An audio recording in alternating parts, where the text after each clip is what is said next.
Olá, sejam todos bem-vindos. Hoje é um dia muito especial. O Fator Político BR está lançando o ranking Avança Brasil, com a avaliação dos deputados e senadores que se sobressaíram neste ano de 2023 e que, de fato, estão trabalhando pelo progresso do país. Há muito a ser feito. Exige força, disciplina e trabalho. E esses homens e mulheres provaram que têm capacidade de mudar a nossa história. Neste primeiro ano da legislatura 2023-2026, o Congresso Nacional teve uma renovação de quase 40% dos parlamentares. Eleitores depositaram expectativas junto com cada voto e buscam ser bem representados. Por isso, nós fizemos um levantamento do desempenho tanto dos deputados quanto dos senadores, aqueles recém-eleitos e os que foram reeleitos para mais um mandato. E eles não puderam estar aqui conosco, mas também estão entre os premiados do ranking Avança Brasil. Eduardo Girão, em primeiro lugar entre os senadores. E Nelson Padovani na categoria Personalidade do Ano entre os deputados federais. Bom, e aqui ao meu lado o deputado eleito pelo Paraná, Padovani, e que foi eleito também no ranking Avança Brasil a personalidade do ano de 2023. Deputado, como que o senhor se sente, né? Qual que é o sentimento em receber uma homenagem como essa e finalizando os trabalhos de 2023? Olha, com o coração transbordando de alegria, mas também de responsabilidade, sabendo do que todos os nossos trabalhos têm um bem comum, têm um final comum, que é atender a nossa população. Atender quem mais precisa, atender quem realmente precisa de governo. E esse reconhecimento, que para mim é tão importante, para mim é tão caro, porque é muito sofrimento. Um ano de mandato, as pessoas que estão em casa, os eleitores, o cidadão que também passa por dificuldades não sabe o que passa o político, principalmente os políticos que têm ideais, que têm norte, que têm postura, que têm projetos. Eu, desde que cheguei na casa, defendo o direito de propriedade, a segurança jurídica, a liberdade religiosa. Tive a oportunidade de ser presidente da Comissão de Integração Nacional. Isso aumentou muito mais a nossa responsabilidade, mas chegamos ao final do ano recebendo esse título, esse reconhecimento, que para mim eu quero agradecer os julgadores, as pessoas que tiveram a visão de escolher o nosso nome como alguém que fez um bem para o Brasil no ano de 2023. É isso, deputado. Inclusive, a sua capacidade de articulação aqui dentro da Câmara dos Deputados foi um dos destaques, né, para que o senhor recebesse esse prêmio. E também o fato de, já no seu primeiro ano de mandato, presidir uma comissão tão importante que é a de integração nacional, que fez toda a diferença, principalmente agora, na alocação de recursos a partir do ano que vem da Lei de Diretrizes Orçamentárias. Então, parabéns e continue trabalhando pelo nosso país. Obrigado, quero agradecer também a liderança do nosso partido, nosso líder Elmar Nascimento, todos os deputados federais do União Brasil e que esse título eu divido com todos. De Brasília, Berenice Leite para o Fator Político BR. Olha, paz e bem para você, minha irmã, meu irmão brasileiro. Eu estou aqui no plenário do Senado Federal e muito feliz que eu acabei de receber a informação de que nós fomos, né? Que ninguém faz nada sozinho. É o nosso mandato, quem trabalha, a nossa equipe enxuta, com respeito ao dinheiro do contribuinte, abrir mão de uma série de mordomias, em respeito a você. E conseguimos aí esse prêmio Avança Brasil, né? Primeiro ano e um senador foi eleito. Eu quero agradecer por essa oportunidade, que muito me honra esse reconhecimento, tá bom? Soube também que o deputado Sanderson, foi o eleito lá na Câmara dos Deputados, e ele é também uma referência aqui para mim, e fico muito feliz com esse prêmio, que mostra uma oposição que briga pelo país, que tem responsabilidade nas pautas e que tem transparência sobre tudo. Deus abençoe todos vocês, muita paz, muita gratidão. Temos a honra de receber o senador Isalci Lucas, do Distrito Federal, e também o deputado federal Ubiratã Sanderson, do Rio Grande do Sul. Ambos foram destaque no ranking Avança Brasil. E é justamente com eles que a gente conversa agora. O senador Isalci Lucas, que foi premiado como a personalidade do ano, e o deputado Sanderson, que também está aqui com a gente. Ele ficou em primeiro lugar na categoria entre os deputados. Bem, senador Isalci, deputado Sanderson, a gente começa querendo saber quais os desafios que os senhores enfrentaram ao longo deste ano de 2023. Vale lembrar que teve reforma tributária, teve arcabouço fiscal, fundo constitucional na pauta. O que a gente pode destacar? A gente começa com o senhor, senador. Bem, nós iniciamos o ano 8 de janeiro, né? Foi um ano atípico, né?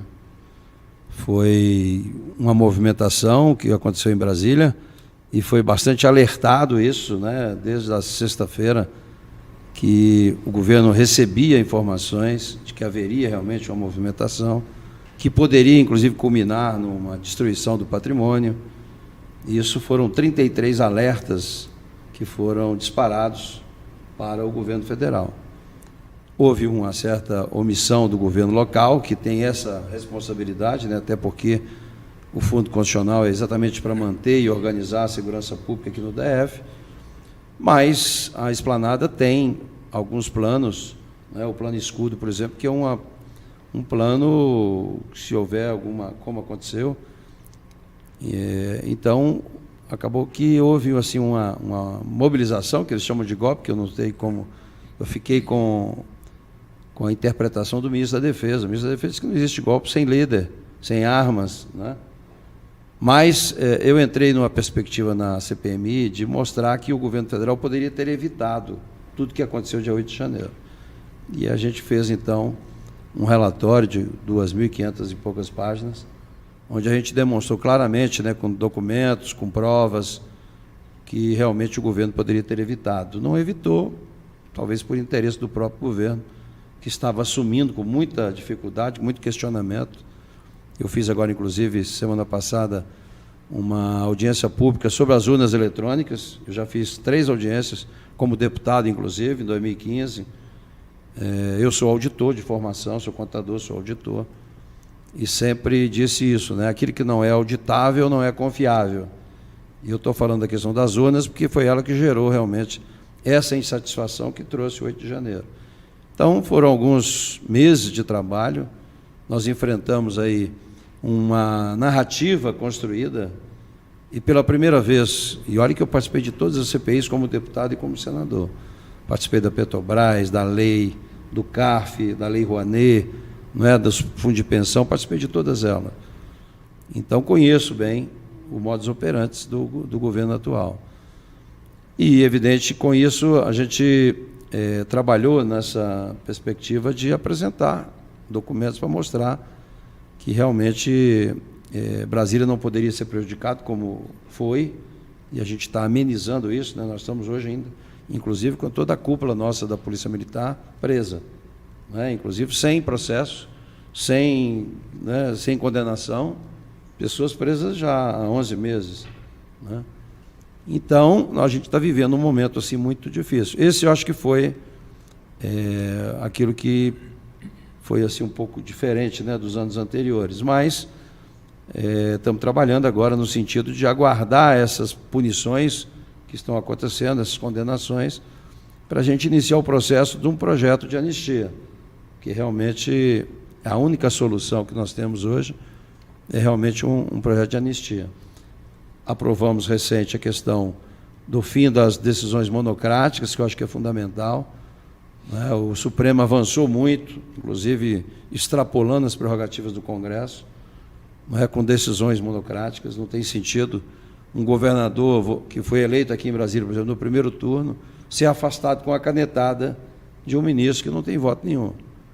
Então, nós estamos mudando isso. Acho que esse fim foi para a Câmara para votar, espero que a Câmara vote o mais rápido possível, mas é um ajuste que nós vamos ter que continuar fazendo. Em 2024 nós vamos continuar votando devemos votar a questão da criminalização das drogas, ou descriminalização, que eles chamaram lá no Supremo. Vamos trabalhar também com mandatos, nós vamos ter que criar mandatos para o Supremo.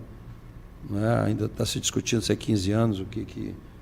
Mas a gente percebeu nessa sabatina do ministro Dino, que foi agora, né, alçado ao Supremo, de que é necessário uma sabatina de vez em quando, né? Porque parece que as pessoas esquecem um pouco, né, o que prometeram na sabatina.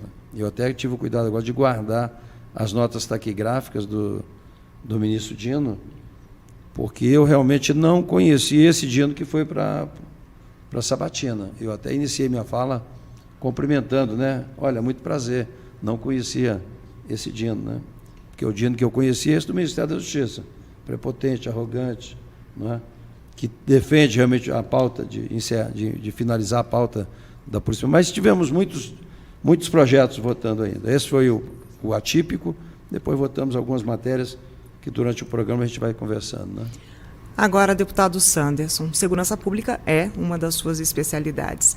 Em meio a tantas pautas polêmicas, como eu citei, a gente falou também de questões da economia, do orçamento, em relação ao arcabouço fiscal. A segurança pública realmente foi o maior desafio que vocês tiveram de enfrentar dentro do Congresso Nacional no ano de 2023? Pois é, Catiúcia, Berenice, senador Exalci, primeiro cumprimentar os senhores todos aqui do Fator Político, Ranking Avança Brasil, pelo belíssimo trabalho. Isso, assim como o senador falava, né, faz com que os agentes políticos sofram alguma espécie de inspeção, fiscalização, controle e cobrança. Aquilo que nós falávamos, que o senhor falava aqui agora, sobre a falta de cobrança que os ministros do STF têm, e com isso, esse avanço todo, esse desequilíbrio entre os poderes, tudo isso em razão da falta de cobrança, né? O senhor, como senador, cumpre o seu papel, mas outros senadores não têm cumprido, né? Então, cumprimento vocês, me sinto, Berenice, bastante honrado, feliz, fechando um ano tão difícil, sabendo que, dentre 500 parlamentares, eu tive esse reconhecimento, né? É motivo de orgulho, claro, mas também é motivo de aumentar a minha responsabilidade para 2024, ter ainda mais empenho, mais dedicação, mais lealdade ao povo brasileiro, porque sabemos que o cenário é ruim, o cenário não é bom, né? Esse desequilíbrio dos poderes, né, esse avanço que o STF tem promovido contra o Legislativo, contra o Poder Executivo, entrando inclusive dentro das casas das famílias, dizendo como um pai de família ou uma mãe de família tem que se portar, isso aí é sinal de fraqueza da democracia. Os poderes desequilibrados como estão, desequilíbrio é também a vida lá do cidadão, lá na ponta. Então, um cenário ruim, difícil, panorama que exige muita seriedade dos parlamentares, tanto da Câmara como do Senado.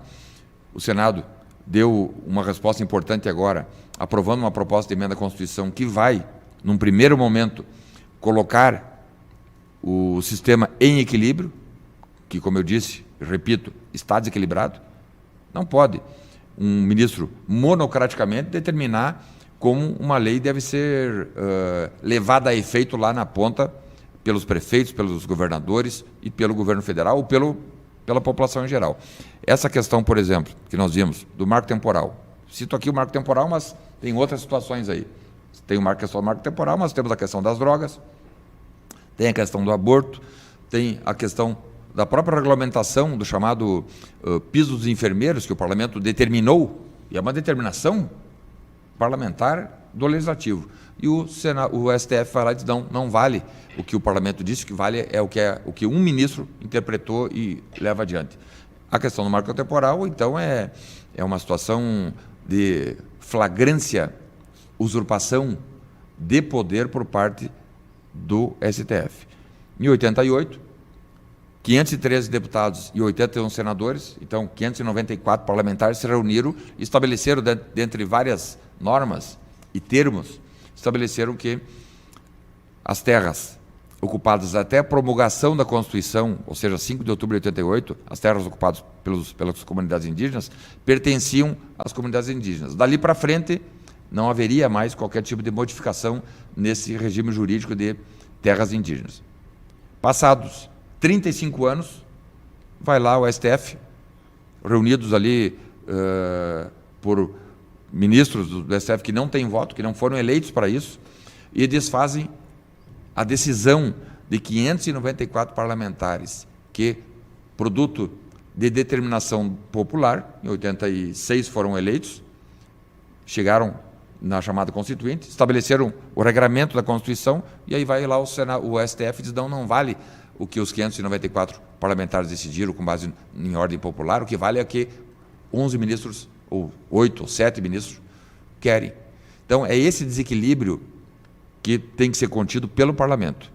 Há previsão constitucional de o Senado Federal, está ali na Constituição, está muito claro, o Senado Federal é, entre aspas, a polícia do STF, a corregedoria do STF. Abusos praticados por ministro do STF não vão ser corrigidos pelo próprio STF. Isso não vai acontecer. Mas poderia acontecer também, porque há previsão constitucional de o próprio STF se autorregular e fazer com que abusos eventuais sejam corrigidos. Eles não fazem. Há um corporativismo muito grande. Então, cabe ao Senado Federal. O Senado agora deu uma resposta muito boa. A população inteira do Brasil ficou contente em saber que o Senado tem essa disposição. Aprovou essa proposta de emenda à Constituição. A Câmara dos Deputados precisa votar. O nosso objetivo era fazer com que essa matéria, considerando a relevância social, fosse votada ainda neste ano. Acredito que não vai ser, porque a pauta está apertada, temos que votar ainda agora em uma semana. LDO, Lei de Diretrizes Orçamentárias, a LOA, que é a Lei Orçamentária Anual, já que votamos a semana passada a reforma tributária, e temos aí uma semana inteira para discutir todo o orçamento geral da União, de modo que eu não vejo espaço para votar essa matéria importante, votada pelo Senado Federal, que a Câmara tem que se manifestar. Mas, no início do ano que vem, já em fevereiro, não é para primeiro semestre. Em fevereiro, essa matéria tem que ser objeto de discussão. Vamos fazer, se for o caso, audiências públicas, vamos chamar todos os parlamentares de todos os partidos, de todas as cores ideológicas, para eles todos entenderem que uma república só será feliz e pujante quando existir o equilíbrio entre os poderes. Hoje o poder está desequilibrado. Essa questão do 8 de janeiro que o senador citou é um caso, né, muito ostensivo.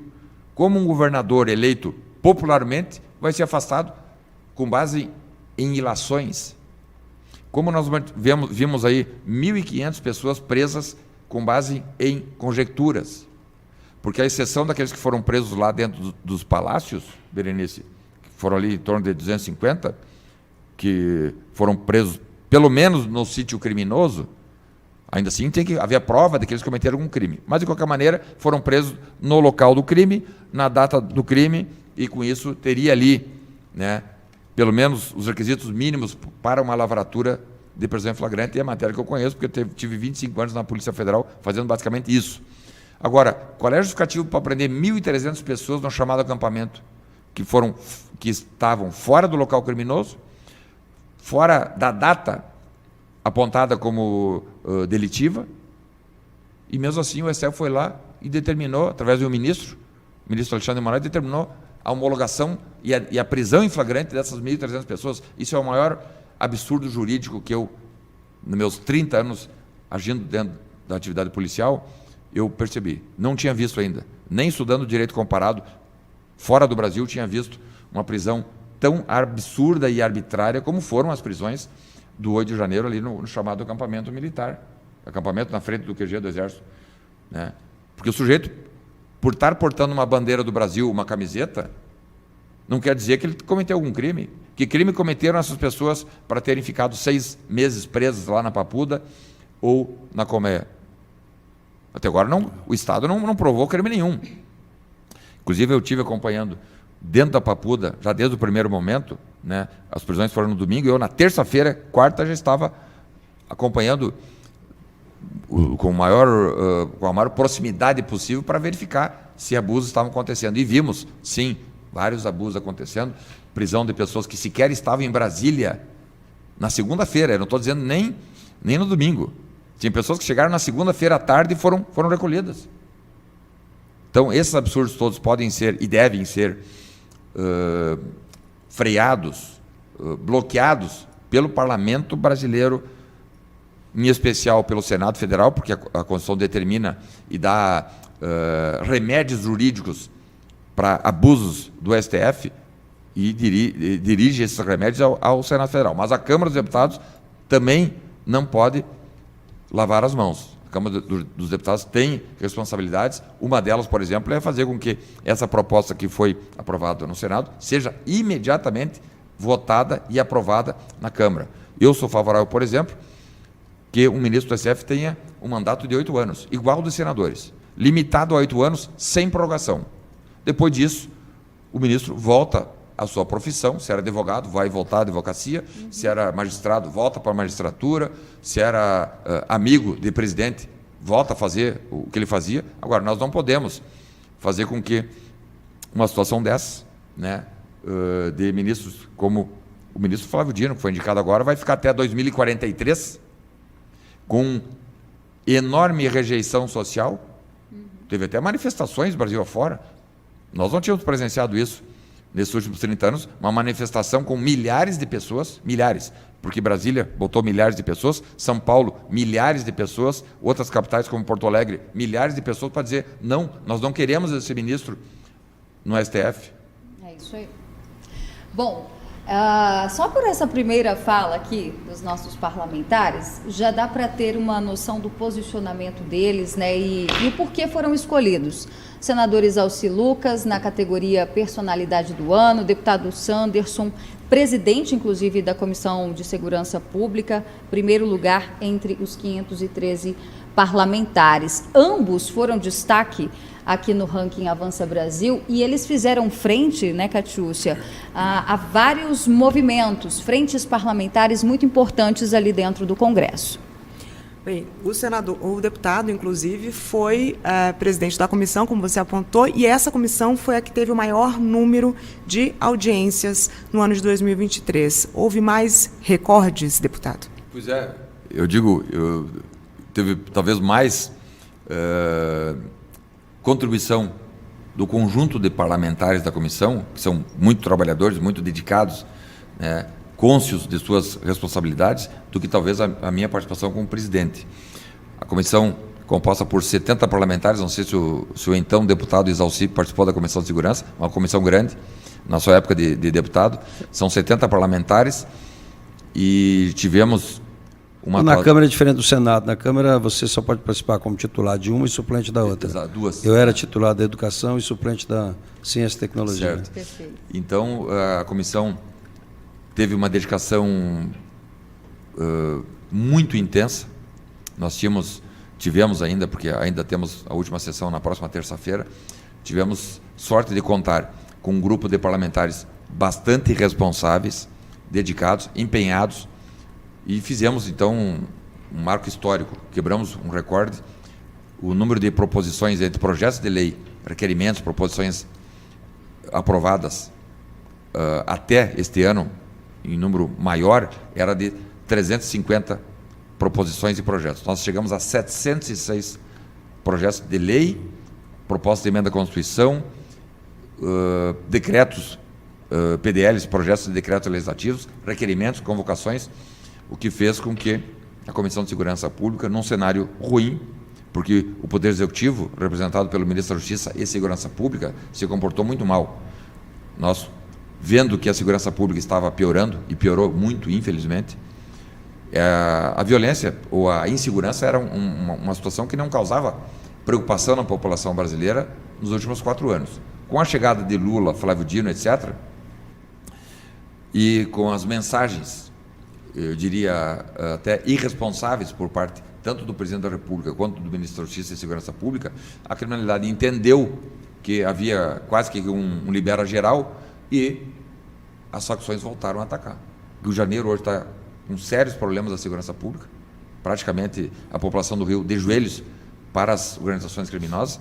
Bahia com sérios problemas, inclusive a Comissão de Segurança Pública esteve na Bahia, esteve no Rio de Janeiro, fazendo não uma fiscalização administrativa perante o governador, porque não cabe, quem tem que fazer isso são os deputados estaduais, mas com uma legislação sobre crime Código Penal, Código de Processo Penal, as leis esparsas que tratam sobre enfrentamento e combate ao crime organizado, depende do Parlamento Federal.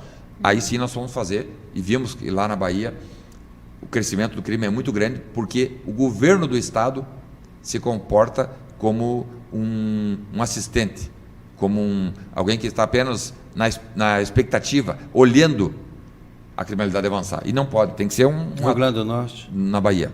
Rio Grande do Norte também. Rio Grande do Norte também.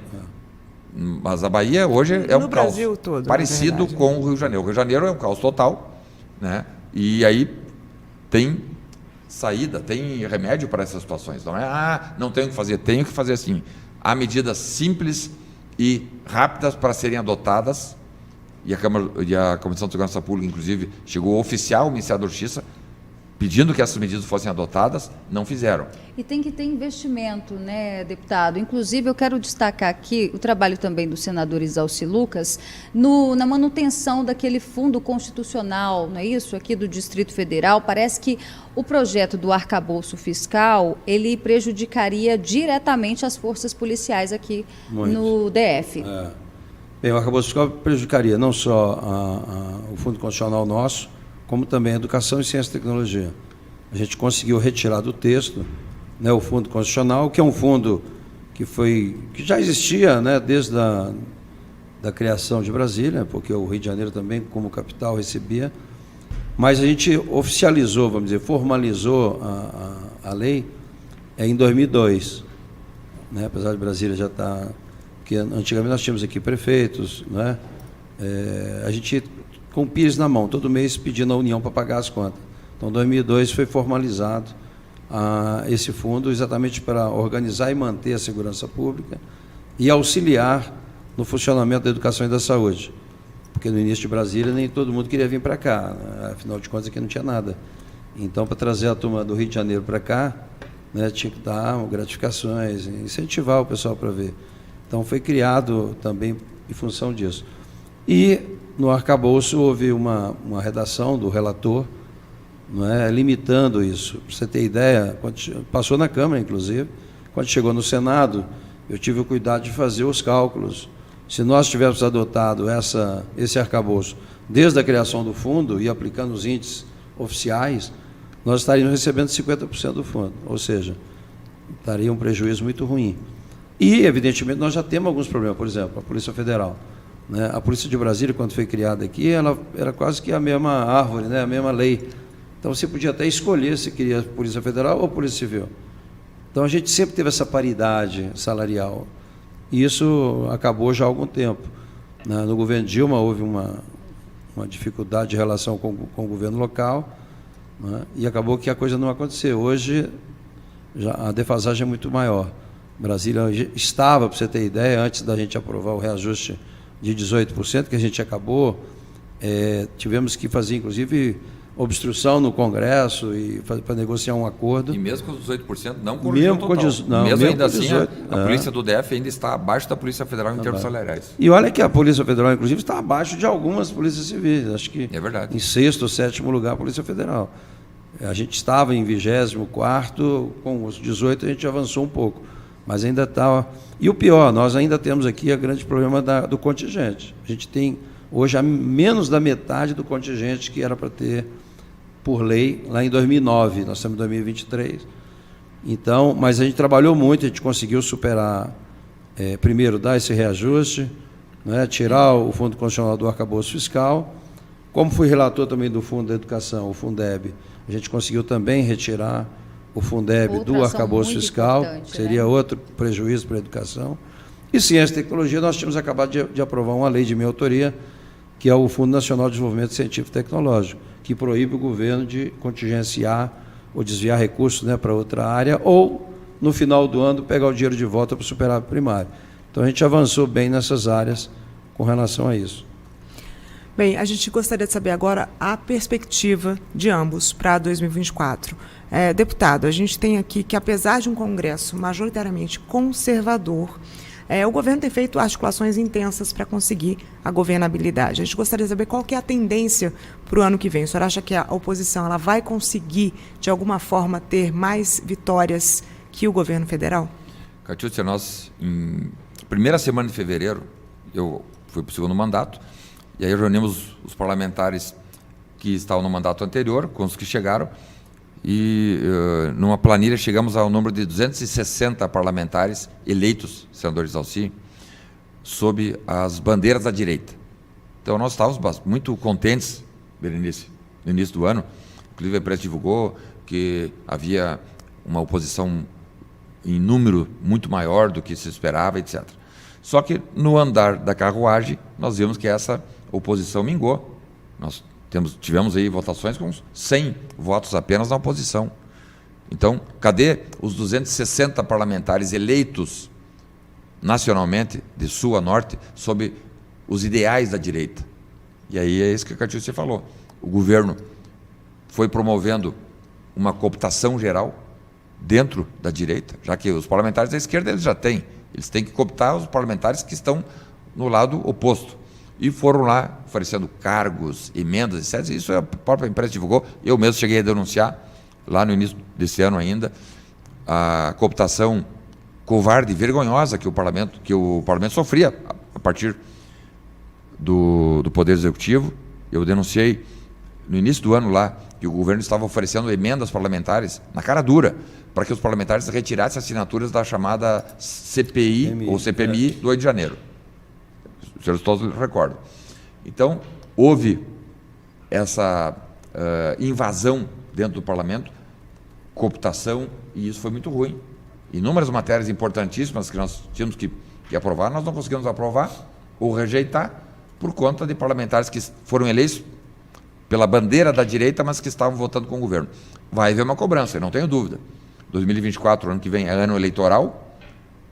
Nós temos aí 5.500 municípios que terão eleições e esses parlamentares serão cobrados agora. Muito provavelmente esses 150 parlamentares que foram eleitos pela direita e que votaram com o governo, votaram com o PT, terão prejuízo nas urnas.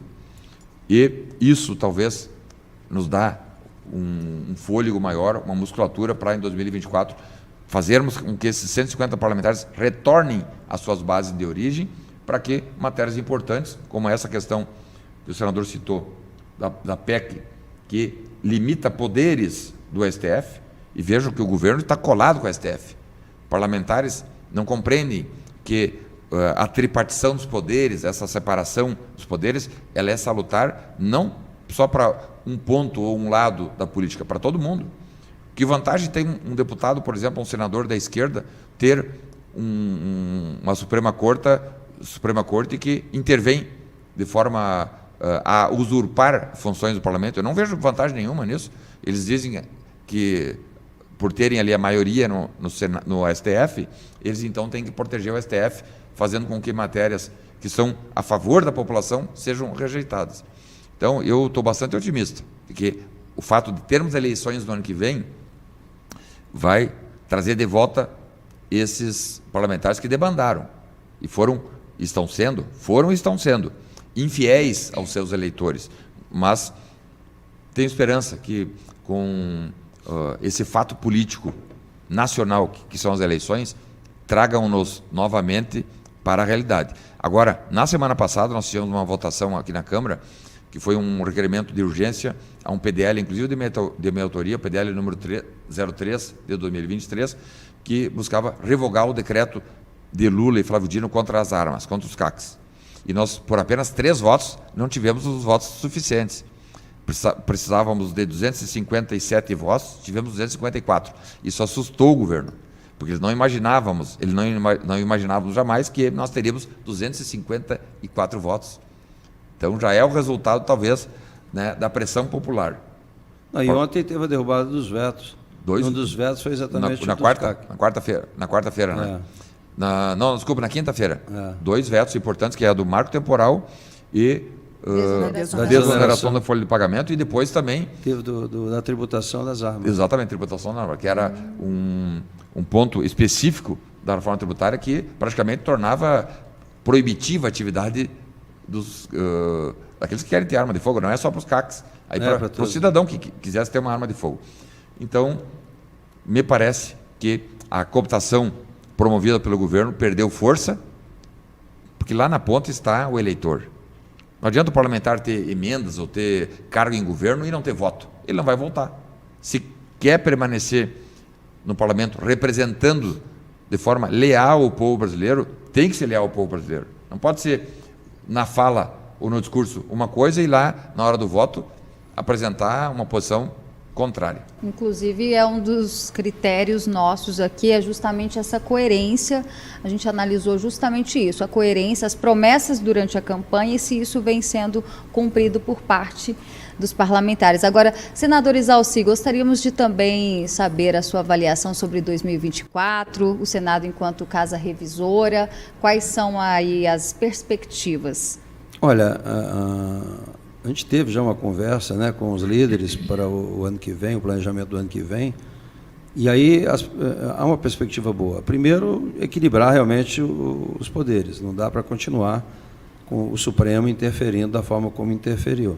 Então, a gente vai avançar nessa pauta, né, no sentido de mandato, no sentido de estabelecer realmente os limites aí do Supremo. A gente vai fazer uma reforma eleitoral bastante consistente, que é uma luta antiga, hoje no Senado hoje é quase que unanimidade. O fim da reeleição, acho que foi realmente um desastre a aprovação, e foi pelo Fernando Henrique, ainda do PSDB, mas eu acho que naquele momento do Plano Real, ele achou que precisava de mais 4 anos, acabou inventando a reeleição, que foi um prejuízo muito grande.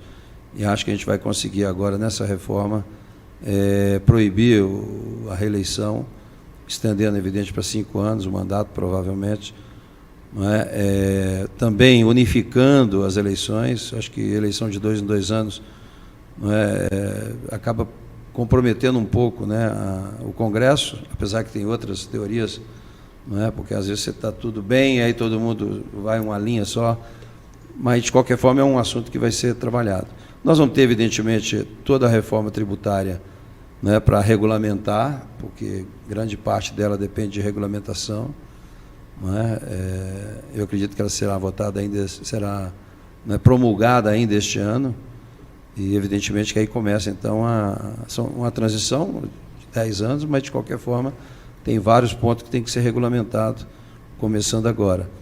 É evidente que a expectativa nossa, não é, com relação à formação profissional, essa é uma área que a gente precisa trabalhar muito, a questão da inovação, da inteligência artificial é um grande desafio. Nós temos recentemente várias audiências, e agora preciso trabalhar essa questão da regulamentação. Então, a última que fiz, inclusive, fiz com o pessoal da União Europeia, que já tem mais de 5 anos que eles trabalham essa regulamentação, mas o Brasil precisa avançar nessa área, né? Acho que esse é o grande desafio nosso, ciência, tecnologia, educação, que é a base de tudo, né? Mas a gente precisa cuidar da segurança, porque hoje a situação da segurança pública em todos os lugares, né? Inclusive em Brasília, a gente nunca imaginou chegar na situação que nós estamos hoje, né? Inclusive instalando aqui PCC e outros, né? Porque tudo vem através dessa questão das drogas, né? Por isso que é importante também a gente avançar nessa pauta. Eu acredito que logo em fevereiro a gente deve votar essa questão da criminalização, não é, para deixar isso muito claro, porque acho que é um tema, a questão do aborto também, é uma questão que a gente tem que deixar muito claro isso. Então, acho que em 2024 o Parlamento vai realmente ocupar a sua prerrogativa e afastar um pouco essa questão da intromissão aí. Você viu que houve, nas votações, para você ter ideia, houve muita interferência de ministro ligando os parlamentares, inclusive ameaçando, que é o mais grave de tudo isso, né? Então, se discute hoje muito a questão do voto secreto, né? De vez em quando saem alguns fakes aí com relação, hoje mesmo saiu a relação das pessoas que votaram contra o Dino, uma coisa assim, uma distorção, porque nós sabemos que alguns votaram contra ele e colocaram na relação. Mas eu digo assim... O senhor, inclusive, foi muito transparente, né? Antecipou o seu voto antes mesmo da sabatina. Precisa declarar logo isso, né? Para não ter dúvida, né? Eu acho que o voto, quando foi criado o voto secreto com relação a isso, as autoridades, foi no sentido de proteger o parlamentar para não ser perseguido depois. Mas eu acho que essas coisas hoje tem que ser muito transparente. Eu acho que todo mundo tem que manifestar seu voto e declarar. E talvez seja também uma das coisas que nós podemos trabalhar para mudar isso. Já tem PEC já tramitando no Senado, para a gente votar isso e deixar voto aberto em tudo isso, né? Mas as perspectivas são boas, até porque não pode estar pior do que a coisa está acontecendo em 2023. Né? Eu vejo positivamente aí um ano bastante proveitoso. Muito bem, e chegou a hora de nós entregarmos uma homenagem aos nossos parlamentares, um símbolo de reconhecimento pelos serviços prestados ao nosso país. Senador Isalci, eu entrego para o senhor o prêmio Personalidade do Ano. Muito obrigada, parabéns pelo seu trabalho. Fico muito honrado, a nossa com esse singela homenagem. Eu fico muito honrado com esse prestígio aqui, com esse reconhecimento. Quero aqui, mais uma vez, agradecer, né, e dizer que nós estamos lá para isso, né? Estamos lá para defender os interesses do país, da população. E fico muito honrado aqui com essa homenagem. Obrigado. Parabéns. Parabéns. Bom, e aqui ao meu lado, o deputado Sanderson, então, recebe a placa de reconhecimento como o primeiro lugar, né, entre os destaques deste ano no ranking Avança Brasil. Oh, muito obrigado. Deputado, parabéns, continue trabalhando pelo nosso país. Obrigado. Orgulhoso, satisfeito. E, como eu disse, com a minha responsabilidade aumentada, porque os desafios são inúmeros e a população brasileira está buscando líderes leais, fiéis. Mais nada, não precisa ser só leal e fiel. Não precisa ser o suprassumo da inteligência nem da dedicação. Se os parlamentares forem fiéis aos seus eleitores, tanto na Câmara como no Senado, já estamos certos de que o Brasil e a população será protegida. Muito obrigado. E nós vamos continuar acompanhando o trabalho de perto, as ações dos deputados e senadores com um jornalismo sério e comprometido com a verdade, como deve ser. Você também pode ajudar cobrando e acompanhando o que os políticos estão fazendo, se estão honrando a sua confiança, seu voto e a esperança por um Brasil melhor.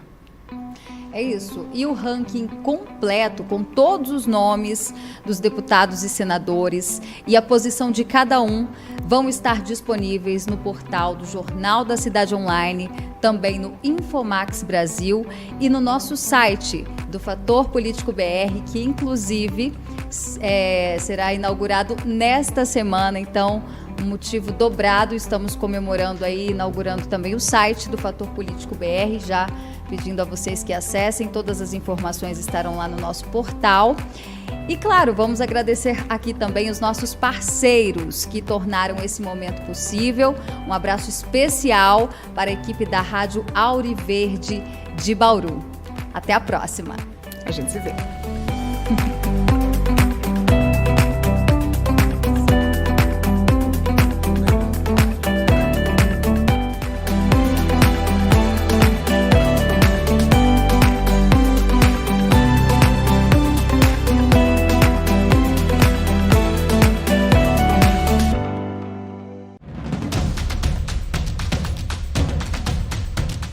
O Fator Político BR é um canal comprometido com a verdade, com uma equipe de profissionais experientes, trazendo a informação com responsabilidade. O objetivo do Fator Político BR é estar sempre à frente, em busca da notícia, abrindo espaço para o debate honesto e necessário nos dias de hoje. Atualizamos nossos espectadores com conteúdos diários e programas ao vivo, sempre com a participação de autoridades e grandes comentaristas. Segunda-feira é dia de fazer um raio-x completo da política. Às terças, quartas e quintas, você fica bem informado com o Hora Notícia. Na sexta, temos uma programação especial, sempre com novidades. No sábado, você fica por dentro de tudo o que aconteceu na semana no Fator Revista. E é dia também de fazer conexão com nossos correspondentes internacionais. E aos domingos, o homem do campo fica bem informado no programa Fator Agro. De domingo a domingo você fica bem informado e ainda pode ter acesso a conteúdos exclusivos ao se tornar membro do nosso canal. Assim você investe no jornalismo independente e atua junto conosco em prol da verdade. Porque no fim das contas é o Fator Político que decide tudo. Venha fazer parte do Fator Político BR, sua marca no canal que mais cresce no Brasil. Fator Político BR, sempre à frente.